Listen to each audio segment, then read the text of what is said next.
confrontés à un choc sanitaire sans pareil pour notre génération. Et pourtant, vous êtes resté muet. Qu'est-ce qui justifie ce silence? Madame Kedja, vous avez dit choc sanitaire et vous avez bien raison. La situation sanitaire et le risque sanitaire auquel nous soumet le coronavirus sont préoccupants, sinon très graves. Mon gouvernement et moi-même avons pris la mesure de l'enjeu.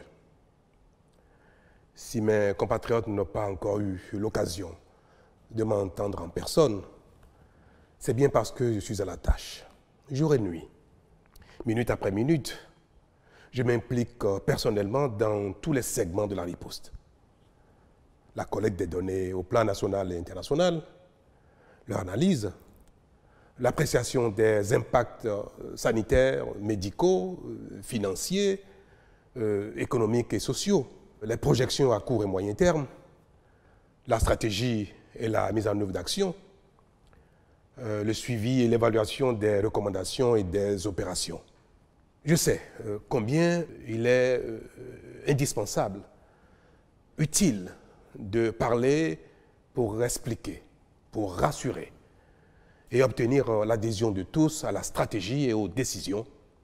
Mais, Madame, sachant que la plupart des Béninois, de mes concitoyens, nous font confiance, j'ai consacré mon esprit à l'analyse sereine de la situation et de toutes ses implications. C'est pour moi l'occasion de remercier le RTB de me donner l'occasion de vous dire, Madame, à vous et à mes compatriotes, que la situation est vraiment grave et que le risque est grand. Mais rassurez-vous, Madame, je voudrais pouvoir rassurer mes compatriotes que empêcher le coronavirus de se propager au Bénin et d'y faire beaucoup de victimes est à notre portée. Les actions engagées par le gouvernement et les mesures prescrites sont susceptibles de nous faire gagner si chacun de nous joue bien sa partition. Mais, Monsieur le Président, ne trouvez-vous pas que votre gouvernement et vous-même avez manqué de promptitude dans la prise de décision et surtout que celles-ci ne sont pas aussi radicales qu'elles auraient dû être? Madame, la ligne de conduite du gouvernement est la définition et la prescription pertinente des actions et mesures de la riposte, ainsi que leur timing réaliste de mise en œuvre. Pour donner des résultats palpables, il y a des mesures qui doivent être mises en œuvre par package. Certaines mesures n'ont pas le même degré de pertinence partout et d'autres nécessitent même que les acteurs concernés disposent d'un minimum de temps pour s'apprêter. Il y a aussi des actions et des mesures qui ne sont pas soutenables trop longtemps dans notre contexte et pour lesquelles il faut trouver le bon timing de mise en œuvre.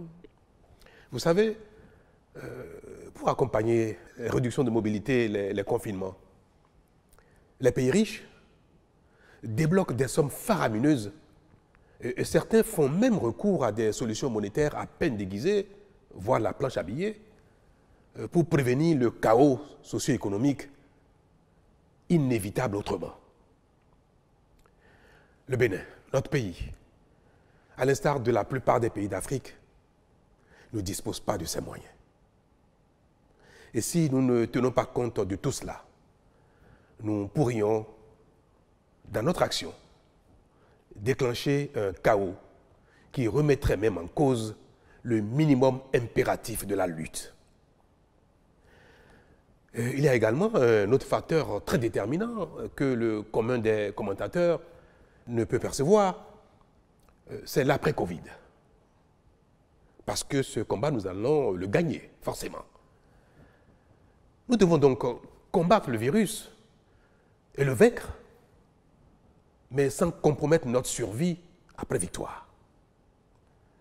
Si nous prenons des mesures qui affament tout le monde à la fois et trop longtemps, elles finiront très vite par être bravées et bafouées sans avoir permis d'atteindre les objectifs. Je vous donne un exemple.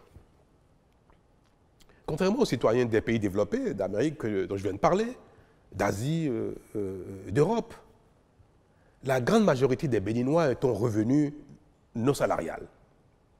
Combien de personnes au Bénin ont un salaire mensuel et qui peuvent attendre 2, 3 semaines, 4 semaines, même sans travailler, et vivre des revenus du mois? Combien? Comment peut-on donc, dans un tel contexte, où la plupart de nos concitoyens donnent la popote avec les revenus de la veille, comment donc peut-on décréter sans préavis un confinement général de longue durée? Les mesures que nous venons de prescrire, madame, et qui vont entrer en vigueur dès demain, lundi, nous permettront d'empêcher la propagation du virus à l'intérieur du pays, tout en préservant l'activité économique dans une partie du territoire et en réduisant seulement la mobilité de certains acteurs dans la zone critique. C'est un exercice très difficile qui requiert sérénité, sang-froid et perspicacité. Nous avons pris les mesures qui s'imposent, avec un sens de responsabilité et discernement. Nous veillerons donc, sans complaisance, à leur respect par tous. Alors finalement, Monsieur le Président, quelle est votre intime et profonde conviction par rapport à ce qui nous attend à court et à moyen terme? Madame, ce que je voudrais dire à mes compatriotes est que la menace est sérieuse. Elle est grave. Mais que nous avons collectivement les moyens d'y faire face. Notre survie individuelle et collective est entre nos mains. Elle est entre les mains de chacun d'entre nous, pris individuellement. Chacun de mes compatriotes, vous et moi, pris individuellement, est responsable désormais de notre survie. Nous n'avons pas besoin de beaucoup d'intelligence, de beaucoup de moyens, de beaucoup d'imagination. Il nous suffira simplement à chacun de respecter les mesures, les prescriptions qui ont fait leur preuve par ailleurs. Cela nécessitera, c'est sûr, beaucoup de sacrifices, d'énormes sacrifices pour certains. Mais à la fin, chacun sera fier d'avoir joué sa partition, d'avoir lui aussi payé un certain prix et d'avoir vaincu lui aussi le coronavirus. Nous sommes une grande nation. Nous allons une fois encore en donner la preuve en éliminant le coronavirus de notre pays sans grand dégât. J'y crois. J'invite mes concitoyens à y croire parce que, comme je l'ai dit tout à l'heure, je veux le répéter, les moyens d'y parvenir sont à notre portée.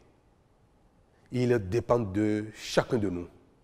Nous sommes capables chacun de les mettre en œuvre, de les respecter avec juste un peu de volonté, de la discipline et l'envie, la volonté de consentir chacun un peu de sacrifice pour nous, pris ensemble, et pour nous individuellement. Madame, mais ma conviction pour demain est que chacun de mes Béninois est capable de respecter les mesures, de faire l'effort qu'il faut. Ma conviction pour après-demain est que nous allons gagner et que nous allons continuer notre marche vers le développement. Monsieur le Président, ce fut un plaisir de nous entretenir avec vous. Je vous remercie. Merci, madame. Et je vous invite à donner l'exemple autour de vous. Et si chacun de nous peut faire pareil, faire ce qu'il faut, ce qui est prescrit, et en donner l'exemple, nous allons collectivement y arriver. Merci, Monsieur le Président. Oui.